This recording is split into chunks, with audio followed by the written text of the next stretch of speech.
forming, then going through the levels, coming back out, treatment.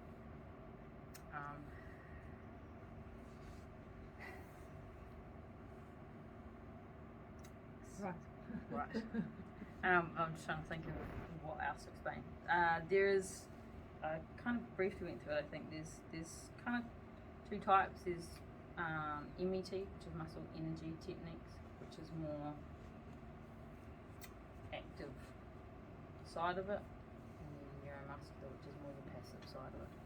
So MET, anything kind of active, which involves energy, goes under MET, which is muscle energy techniques. Because obviously it involves an active action. Whereas your neuromuscular generally falls on the passive side.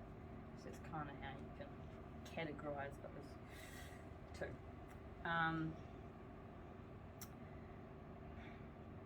I'm totally going to forget some of them, and I'll think of them when we do other muscles, so I apologise, but we'll do the best we can.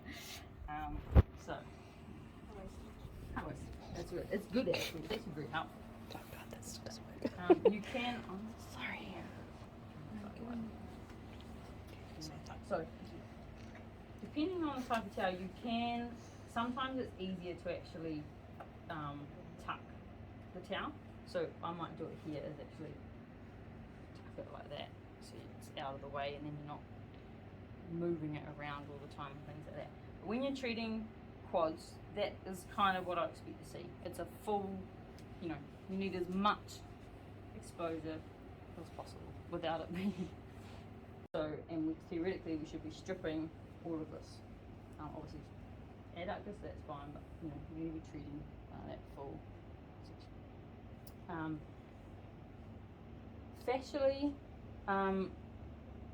Fascia release for the quads isn't a great one to talk about fascia release, to be fair, but hopefully next time we'll do a little bit more in terms of around mobilizing, which comes a little bit more into the fascial side. I think the main ones to kind of be aware of for quad is obviously ITB, which is a fascial band, fascial sheath, very thick pointed fascia, and there's kind of two main things. You can actually do it in side lying as well. There's a really good fascial technique which seem like what I'm talking about, and side lying where you use your forearm. You can kind of do it in supine, it's just a little bit more awkward for you because obviously you kind of have to get down low and things like that. So side lying can be utilised for that as well. There is a fascial release specifically for the ITB. Now it is a debated technique, so I will show it to you. It is effective for some people and not others, and which is why it is a bit of a debated technique. And it's using opposing points. So normally, and again, sorry, not going to be very nice because I don't have time to fully. Normally, obviously, I would do a fascial mutt first properly if I was to do.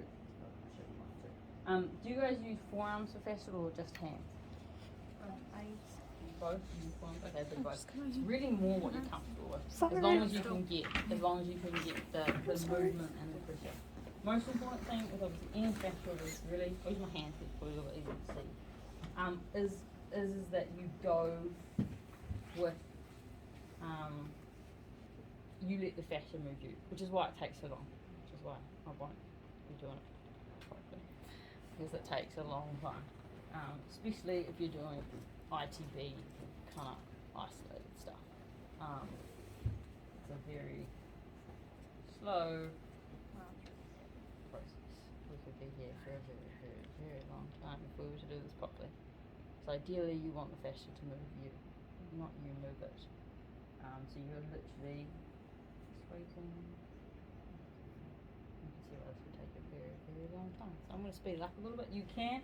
Now, if you are in a position like this and you're like, oh no, this is going to take me forever, this was a bad idea because you're short on time for whatever reason, you can kind of forcibly speed it up by adding an opposing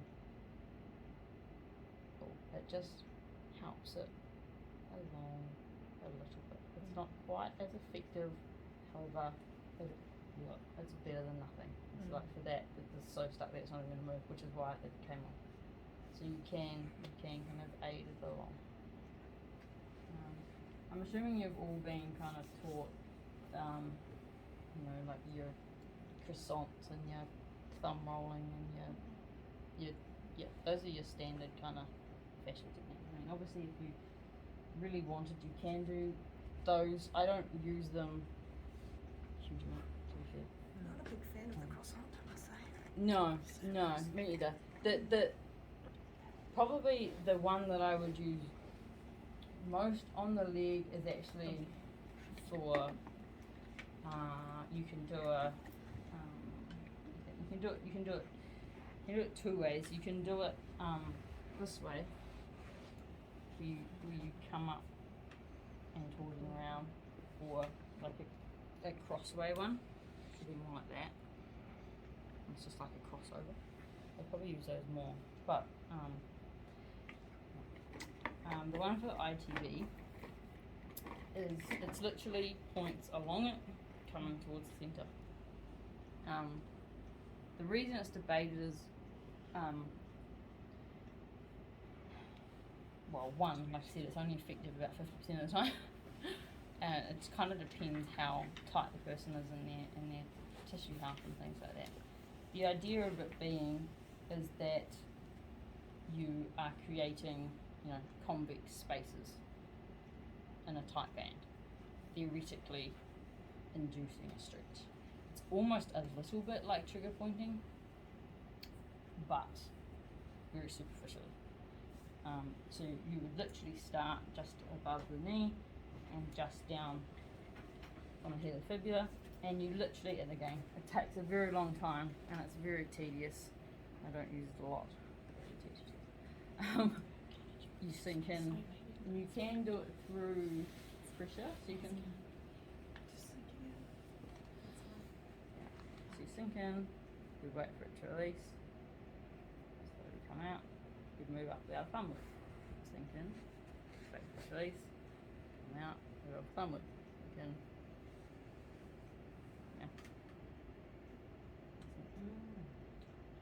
Yeah. Some people will get a really good release with it. Some people, nothing at all. So, go figure. Yeah. Sometimes, if I'm really, I would normally do that as like a last resort. If I tried everything else and I wasn't getting anything, I might throw that one in. It's not something I normally go to first. It takes a lot of time, and there are kind of other techniques that are generally more effective. So if I'd kind of done everything else and I was still kind of going on around, like I just need something different, that's when I might throw something like that in there.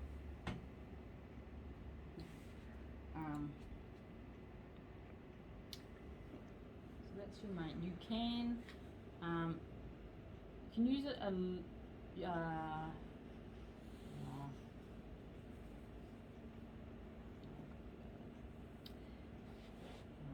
right.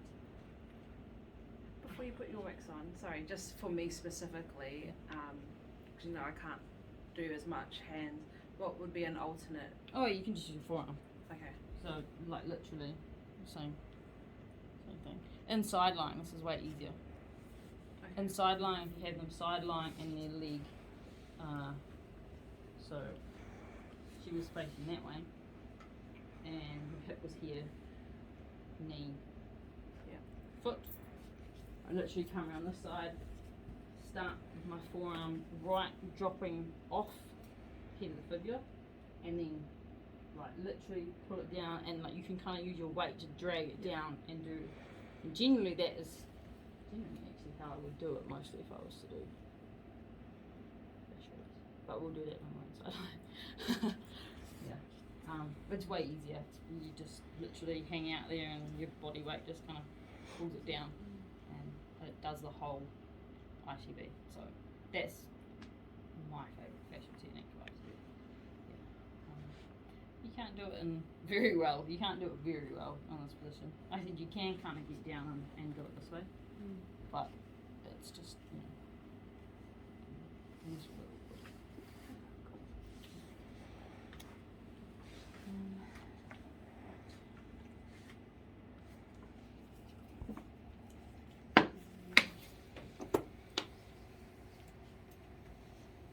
terms of like warming, use whatever you like. Don't really mind, as long as it gets warm. And obviously, in the fast, the better, really.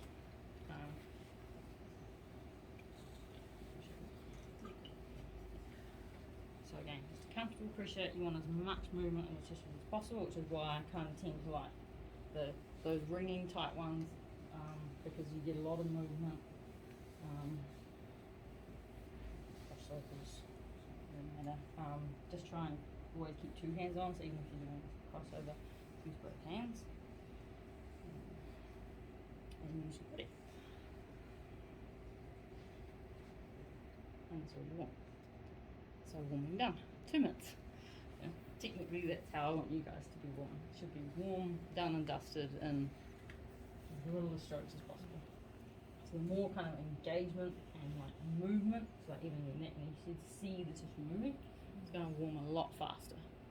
And obviously if you'd already done fascia release first, it would be slightly warm from that anyway. So yeah. Okay. Next, obviously you literally go through the same, so you'd go attachments. For quads, obviously 4 of them. The main ones we do is AIIS, AIIS, and patellar tendon. You can actually go through and kind of get fascial attachments, which we'll go through as well. However, your main ones are obviously. Personally, I always start at the top and then go to the bottom, but there's no real right or wrong there in terms of which end you start on. Again, is easier and you can generally get a better release. I would, there's people behind me, I have to do it properly, obviously. I would lift the leg attachments because it shortens the muscle more. Right. So, depending how it's easy to find it, you can follow the muscle up. And you come in a sink. You go AIIS first, which is intermediate. Fine. Cool. And so always check the pressure. And so then you would friction, which is just little movements. You can do that, it's like a 6 or 7 pressure. Hustle there. Wait for it to release. Just like a trigger point, really. That's just the attachment. So you guys would have done this with deep tissue stuff, right? Yeah. And then the same, moving up.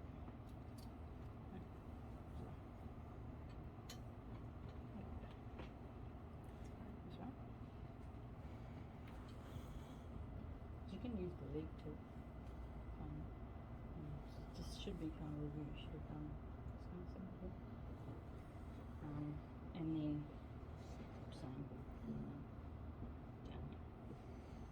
Attachment, hold friction as well. For patella tendon, you can work with the patella? You guys done that? Yeah. So trans stripping. Yeah. That's all familiar. Yeah. Cool. Okay. And then obviously deep tissue stripping you would do next, for whichever you wanted. In terms of adding on to that, trigger pointing, pin and stretch. You guys done pin and stretch? No? It's familiar. I think so. Know of it, but yeah, we haven't been taught. Haven't seen it done. Haven't seen it done? Okay. I know what it is. It's just Pin and stretch. yeah. There's familiarity somewhere in my head. Yeah. We have for the upper body. Yeah. Yeah. Yeah. But not quite. I don't think so. Okay, cool. Well, we'll do that with our next technique. So I would generally combine it with I can't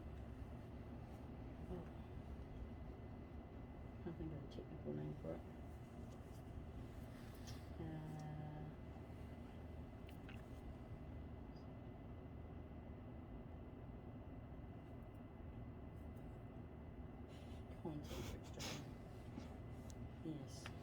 So you've got two different types of stripping.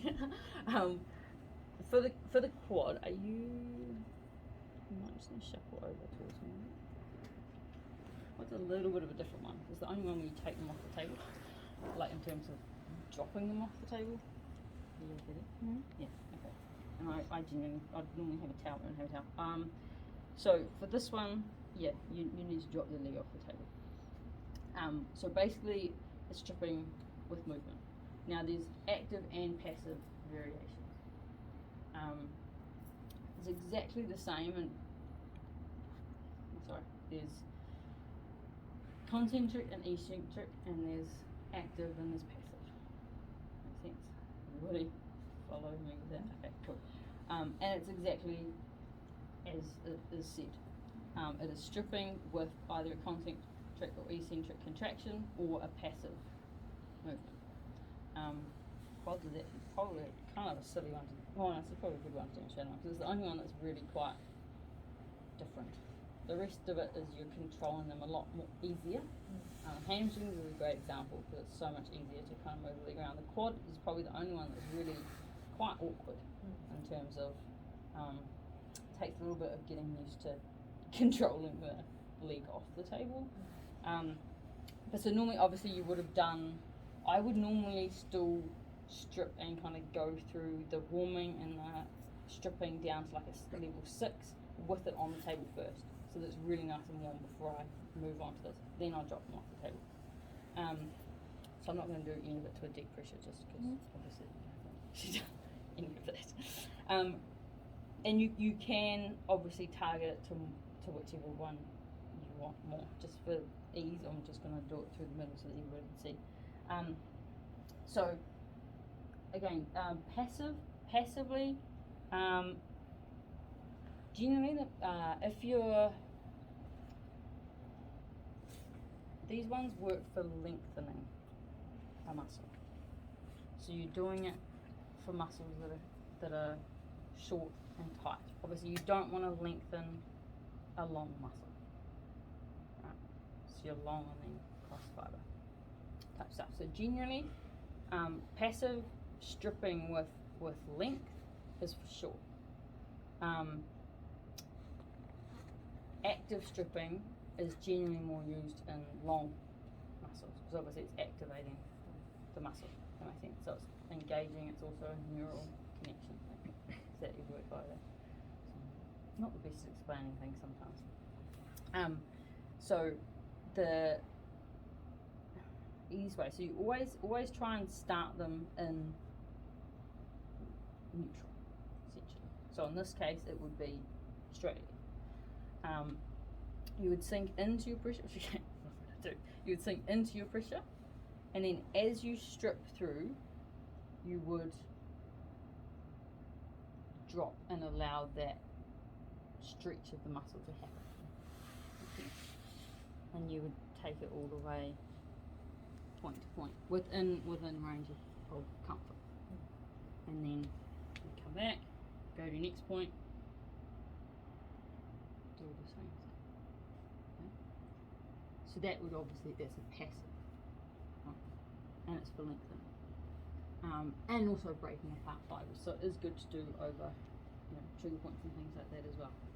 Because essentially you're trying to encourage the fibres obviously into a long lengthened position, and if there's any kind of adhesions and clumps, it does encourage breakdown as well. And then obviously you go back and specifically treat that. So then the reverse is the active, where you'd start in a lengthened position, and you would sink in, and then can you flex your, just slowly, and you get them to flex as you strip. And it can take a few times to get the timing right, but so just a little slow again. Yep. Coming out. There you go. Great.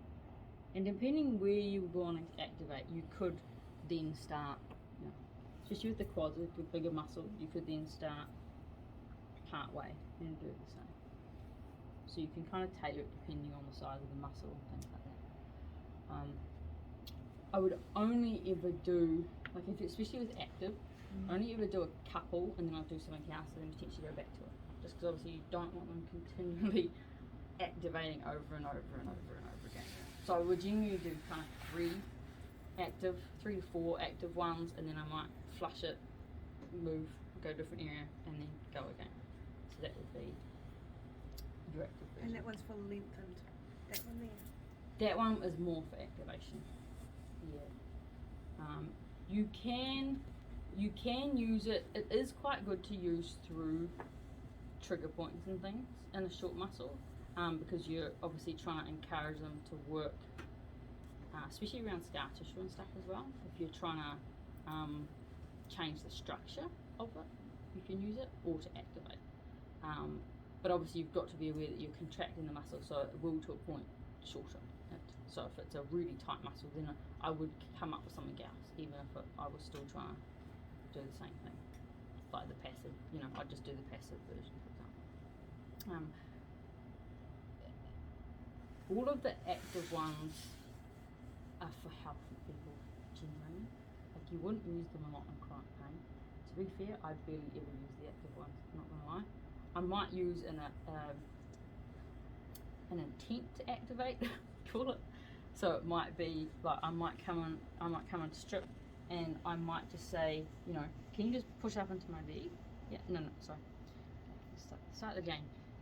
Somebody who's in chronic pain would never kind of fly into an action, which is what I can't forget. So it would be 5%.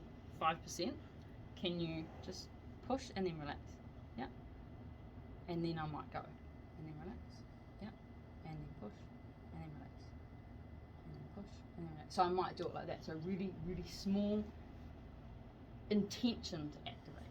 So it's them thinking about activating it as I do it, to try and get the connection, because you're touching it, especially if they're struggling to activate a muscle, or if there's a lot of pain with the activation of a muscle, because it takes away some of the fear. Whereas if they try and just go into a big movement, it's gonna, there's gonna be that initial response.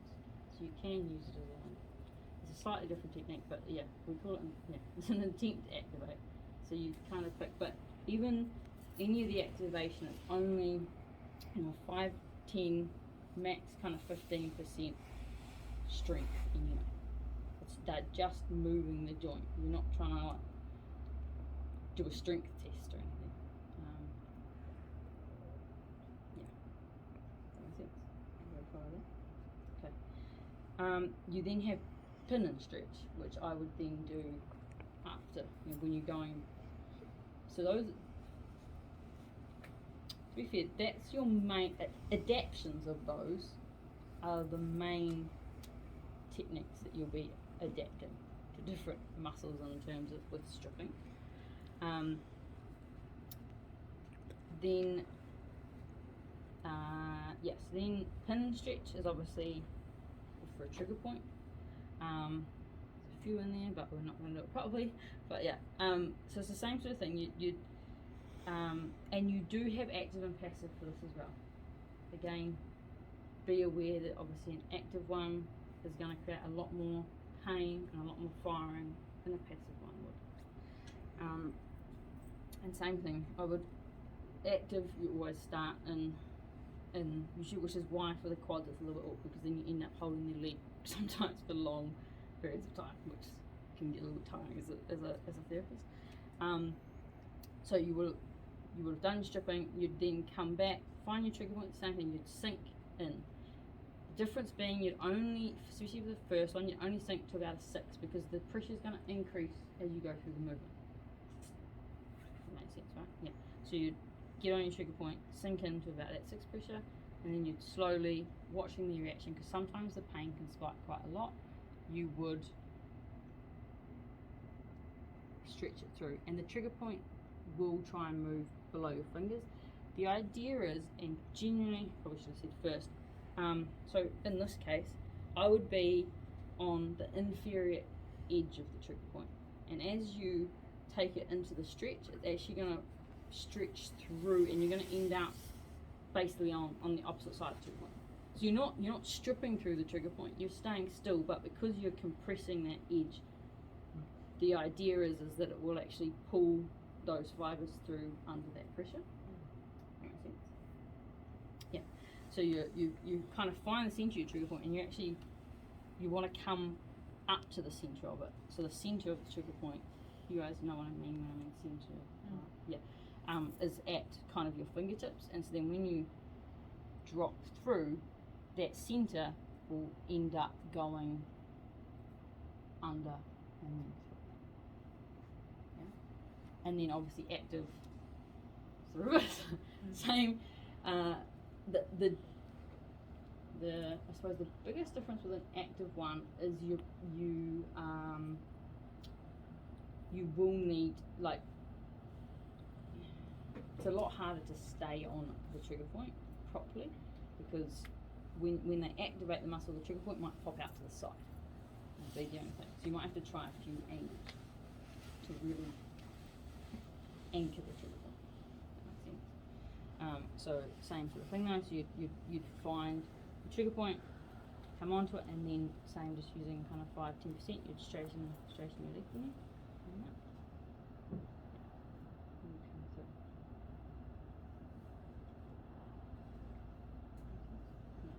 So passively, you're kind of more below and kind of going through the trigger point. Active, you're more central on the trigger point and pinning the trigger point.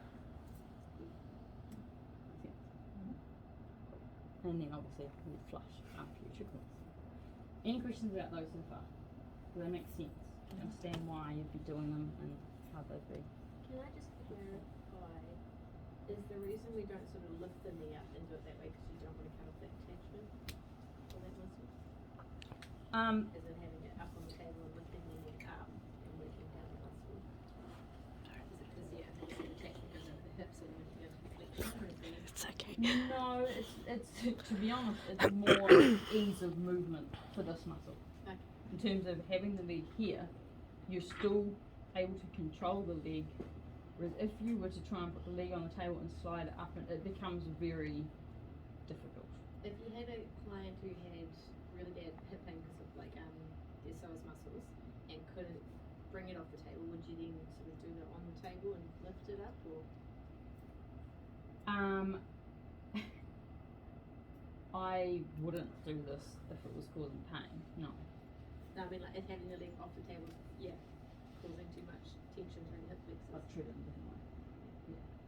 I would either, well, to be fair, in that case, I'd be treating psoas, not, or I would just treat requiem here, deep tissue, and then I'd be doing more stuff that you guys will learn in terms of psoas and like hip modes and things like that. I wouldn't even bother with that type of thing. Smallest to largest. What's the Okay. smallest? Popliteus? This top one, pectineus. Popliteus, is that what it's called? That's back That's to the name. behind the Pecten. name. Pectineus. Close. Yeah. Pecten. That was a P one. Yeah. I did that. Pectineus. Yeah. Yeah. Yeah, and then Brevis? No. Adductor. brevis. Brevis. Yeah. And then longus and then magnus. Long. Yeah. Magnus. I would actually, yes. Was Magnus before Well, Longus? magnus has got a larger incision. There's debate. Longest Gracilis is the longest, Magnus is the largest. Yeah. So Longest I don't is know quite how you superficial. want to put those. Gracilis is the longest. Magnus is obviously The large. the largest in terms of it's a big sheep. Yeah. So, and to truly treat Magnus, you either have to get quite invasive in this position. You can do it, but it is less comfortable. It's very cool. Or you can do it side lying or prone for half of it. But that means you're flipping and flopping. So it kind of depends on your client, how comfortable and confident you are. Because you literally have to come all the way around and sink in this way and down, which can feel a little bit like you're going where you shouldn't be going. So side lying is the best position I would say to treat Magnus, because you can treat the whole muscle. Again, it can be a little invasive on the more medial aspect. However, it is a lot less invasive than this position. Yeah. So. So inside line, you can scoop it down. Scoop it down rather than push it up. Put it. Yeah, you can activate a lot easier as well. Yeah, if you want to do active stuff. Yeah, much easier. Yeah. In terms of attachments here, what attachments are we looking for? What are we looking at specifically? Mostly to you know. The attachments or the adductors. The bit of pubis. Yeah. Yeah. Ramus of the Yeah. pubis and kind of all along. There's one of them on the issue. The Our magnus. old friend Skelly over here.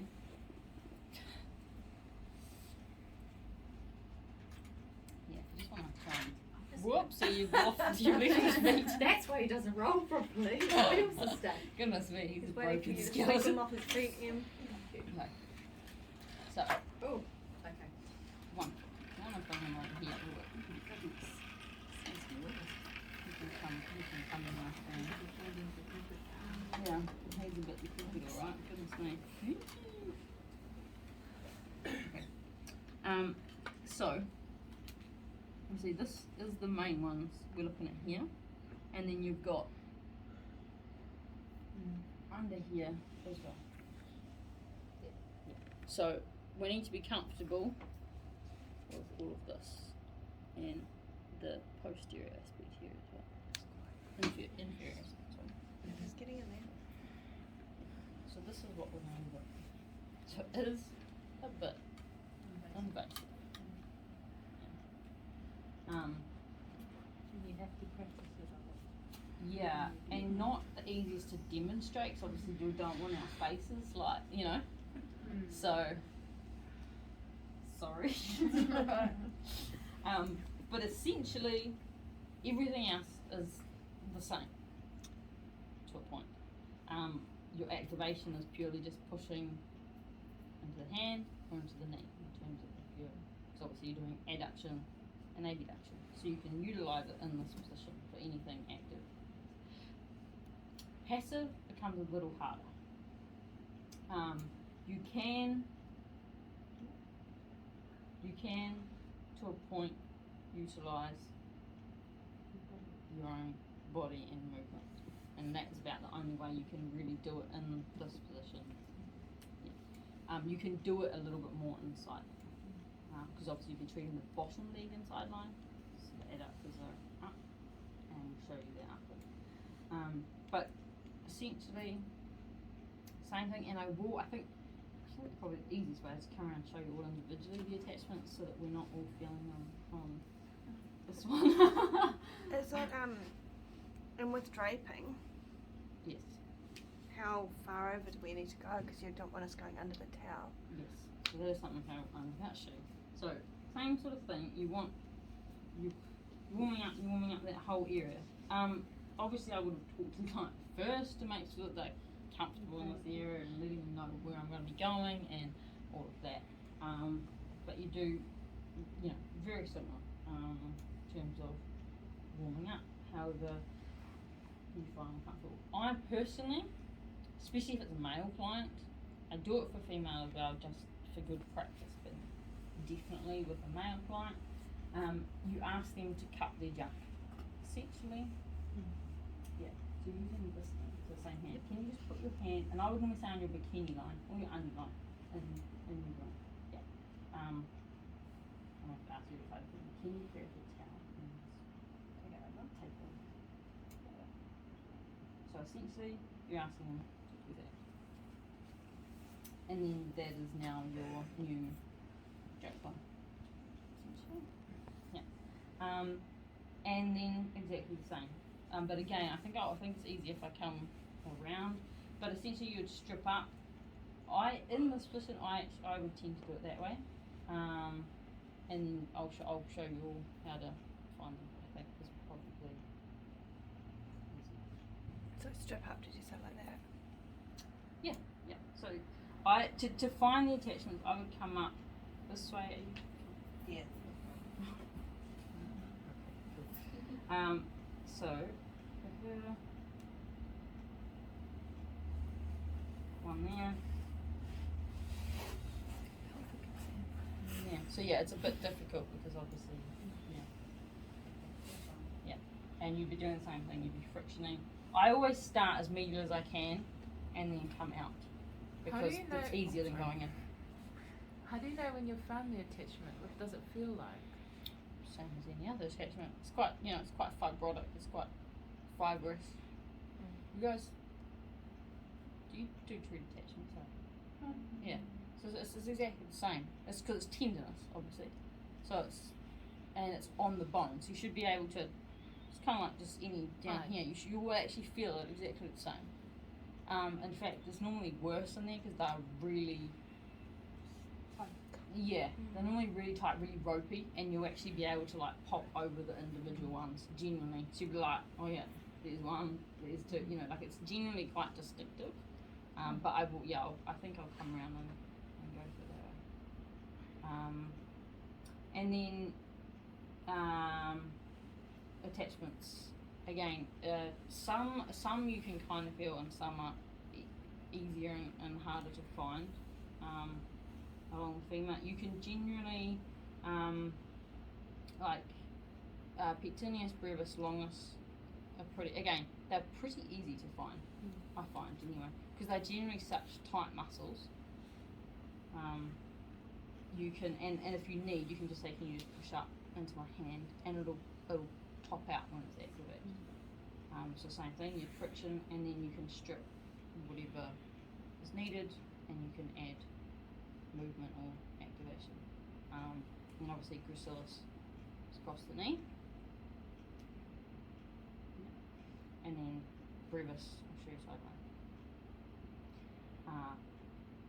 Because it's not. I'm supposed to answer this question. Easiest way is actually to change to leg up, and this is why. I'll show you why. So your leg has to come right out. Yeah. So for this one, I would ask for your hand away because it's easier. You have to follow. So you can actually see like the muscle lines there. You have to follow down, and you guys aren't even really going to be able to see.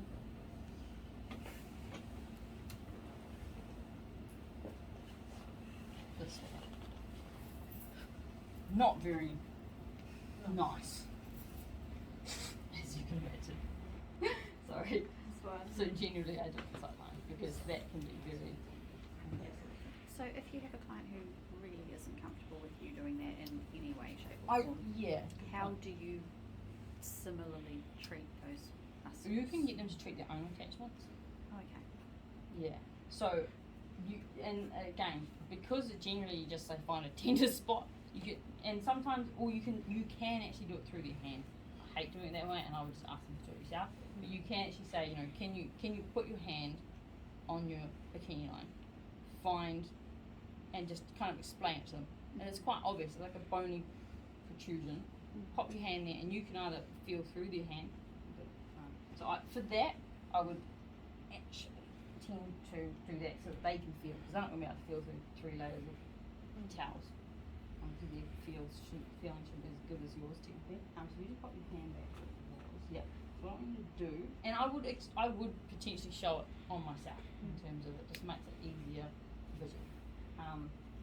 And essentially, the easiest way to find it is to start in the middle and slide out and around.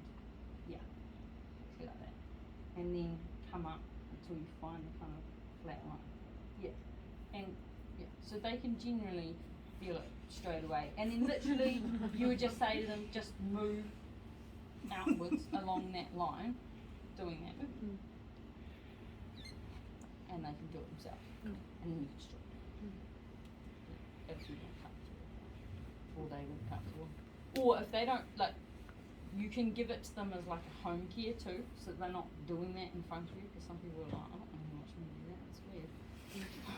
So sometimes you have to compromise and go, okay, we'll do the attachments down here or a bit lower, the attachments onto the femur. We'll strip as high up as they're comfortable. Some will literally be like, they'll put their hand like this, so it's kind of on their thigh, and you can only kind of go to that point. You can only go as far as the client's comfortable. You're not like, no, I need to go there. So these ones are, sometimes you can, sometimes you can't. How common are you treating adductors? Like daily basis? Sort of? Me, personally? If I have, if we're talking specifically hip, lower back pain clients, 9 out of 10. And you treat them like that all the way up, Treat them like that all the way up. so it's quite common. Or on sideline, yeah. You do get a lot more used to just kind of joking it off with the clients a little bit and just going there, getting used to it. I guess it's only as weird as you make it. It's as weird as you make it, yeah, exactly. Yeah. And if you kind of focus on it, and if you're nervous about it, they will be nervous about it. So genuinely, I will literally just be like, alright, so we're going to do your adductors, can you just put your hand there for me, I'm going to be, coming up to your hand, are you okay with that? Yep, cool, okay. And I just start, and then I start chatting about their dog or something, so that I'm distracting them, so that they're not like, oh my god, where's their hand going right now, So, yeah, because it can be a bit awkward. So you do kind of use that distraction type technique as well. The fascial technique I was talking about, I always do it from this angle, and because you can do a heap of fascial techniques around the hip in this position. But it is literally, now, I'd like to talk to you guys, especially when you're using your forearm, using a twist of your forearm is a really good way to activate and kind of intensify and utilize the fascial technique. So just kind of think of it down, and you're going to come off the head of the fibula. Humorous. Humor. What a day, I've done that way too many times. Come off, and then you're literally going to use the drag and pull. And again, if you need to kind of speed it up, you can kind of add that twist of the forearm. And essentially, obviously very slowly, going down. And then you can come more anteriorly, and you can either do that or us chain down and come more posteriorly. And then you've covered, literally, the aspect that attaches the hammy, the main band, and then the aspect on the quad. So that would genuinely be my go-to in terms of if you were doing that. Just complete side down. Just while we were there. Sweet. Okay. Here's one. You need to be able to essentially expose it as much as possible, so I don't actually need to tuck. So depending on their underwear, you can tuck and under their thigh. Are you comfortable with that? Yeah. Just to show you guys, make it a little bit easier. You want to essentially get it so that you can see their smile line. But yeah, no, smile line. It's not actually your butt cheek, it's the underneath line. And now you have a lovely access Magnus and the others, but because the others are obviously slightly more anterior, that becomes invasive to do them in this position. But Magnus and a good part of gracilis and longus, and then obviously hamstring, your semis, membranosus tendinosus, quite a good position to do them in. A very good position to do them actually. And again, steps are very much the same. You can use obviously adduction here as well. Abduction, a little bit harder, but you can just get them to push into the table because it still activates. Especially if you're just doing like PIR or the PIR, you can just get them to push down into the table.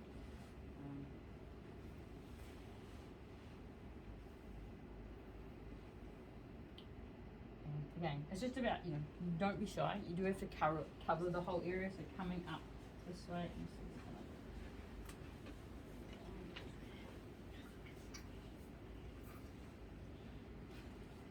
Coming right up this way, and then coming down. I'll probably more comfortable in this angle and scoop right around then. Lucy has a question.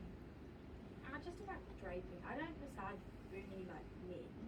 How does it work when you're like wearing boxes and stuff? Do you just tuck it I under? get them to pull it up Okay. to start with. So I just be like, can you pull your boxes right up Okay. into, you know, as high as you can, and then I would tuck and kind of Pull it even more. pull it even more.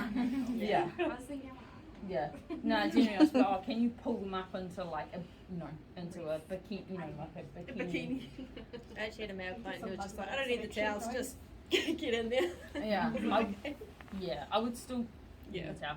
So yeah, I mean, it's just, even with like chest and things, sometimes, you know, they'll pull it down themselves. If they pull it down themselves, I'm not going to be like, oh, no, you have to pull that back up. However, I would always start with putting it on them.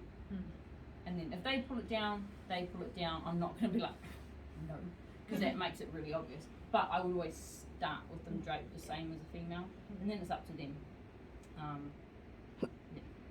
Within reason. Obviously, if they don't want anything, then that's a different story. Because you will get that. Come in and they're naked with no towel, and you're like, Yeah. think you're in the wrong place. Get out of my inbox. Yeah, not the nicest to deal with. Okay. Sorry. Digressing. So I would also say birthday suits are all allowed. Yeah. Birthday suits not preferred. Yeah. I was gonna say some yeah. But then again, some people, you know, high-waisted underwear or really you know, like, so obviously sometimes it is a little bit like, well, yeah. But if I go and that's not there, I will just tuck. I won't like kind of keep looking for it. Yeah. Right. Magnus. Yeah. Sorry. Sorry. Oh my God. Sorry. I'll do that too regularly. So attachments, essentially, your best way to start is to find a shoe tube cross. It's generally fairly easy to spot. I would imagine you guys can find that pretty comfortably. So in this position, you literally just again, you're aiming at that smile line, and then you literally, so for her it's here, and then you would literally work yearly. And in this, because of this would be the only time where, because you're kind of coming from the side, you are kind of on that borderline of being under the towel. Yep. And that's purely just because it's very difficult for them to tuck themselves in this position. Yeah.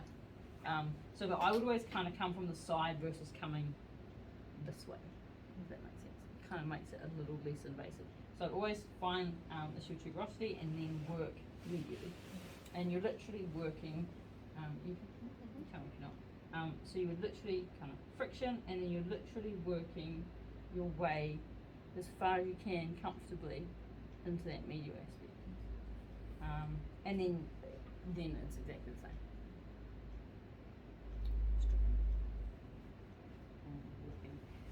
This one, it's got quite a, you know, it attaches, so you've got, what's the name of it?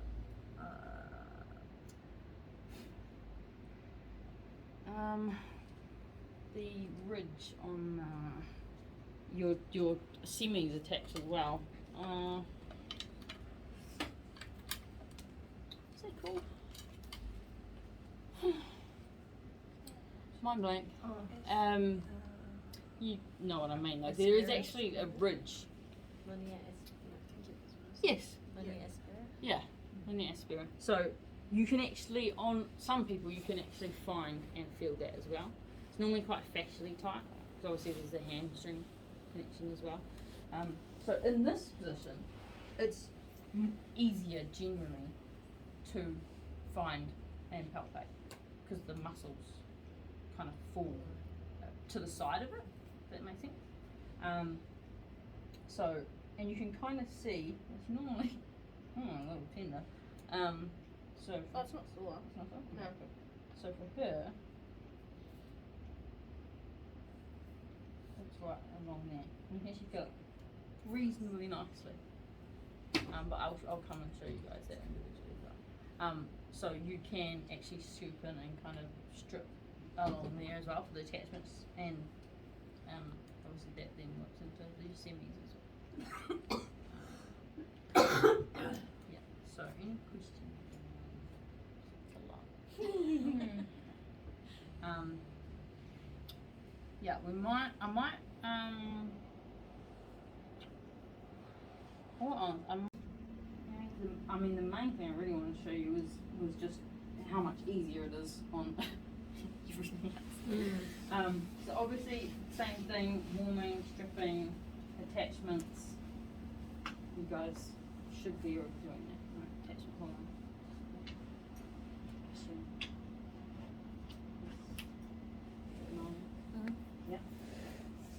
Again, I would normally either have a bolster or my knee. And obviously when you're doing movement stuff, you don't want a bolster there really because so you're doing the movement stuff, I would do it anyway, because then I'm not putting in a bolster and taking it out and in and out and in and out. So, for now, we'll do it this way.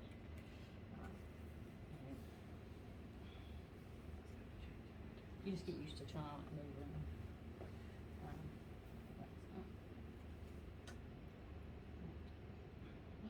You've got the worst undergarment of your body, I tell you. That's right.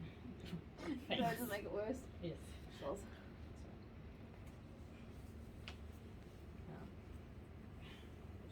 So, same attachments.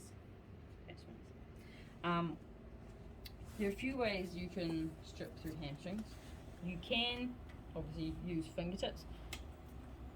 Depending on like wrist flexibility and things like this, I actually don't use my fingertips through hamstrings a lot because I've got a bit of a funky right wrist, and if I'm on this side like I am right now, I really struggle to actually be able to strip properly with that hand. So I would either strip with that hand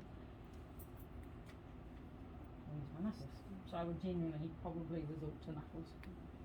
You can do the exact same thing, you just wouldn't interfere with your knuckles. Alternately, this way or one hand, one thumb. Doesn't really matter, whatever's easier in terms of, I'm not going to row you with you as long as you're doing the pressure and stuff right now. I don't really mind if you use knuckles or thumbs or fingers. So essentially the same, attachments, stripping, however you want to do it, and then so if we're going passive, just relax. Do try and always encourage them to relax. Sometimes I'll, adding a little jiggle or something like that, as long as it's within comfort, can be quite helpful. I'm going to use my knuckles. So the same thing. Again, I'm not going to sink really deep, so obviously I haven't done it properly. But you would sink and then strip. So a lot easier in terms of that way. Active, the reverse, so it would be heel towards your buttocks and stripping. And you can kind of guide a lot easier in this position. That makes sense? Yeah. Same with your trigger points, pin, stretch, or pin and activate. So it's a lot easier to control the lump. A lot easier. And it's the same with the shoulder and things like that. It's way easier. The quads is one of the most awkward. Quads and adductors are the most awkward to actually apply these kind of techniques. You can do the same. So again, reciprocal inhibition is just activating into your hand. The main thing too, I forgot to say, I think, with that is obviously there are different ranges that people can be weak or strong in, which we'll go a little bit more into. But so most people, for example, are stronger in short range hamstrings than lengthen.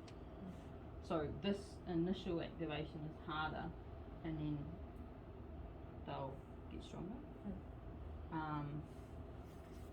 But so you can use it in different. You can use activation there, or you can use it here, depending on what's needed as well. In terms of the same use of the shoulder, it's probably probably use it more at the shoulder to be fair than like with hamstrings, but you can pick the range in which you want to use the activation as well. Again, for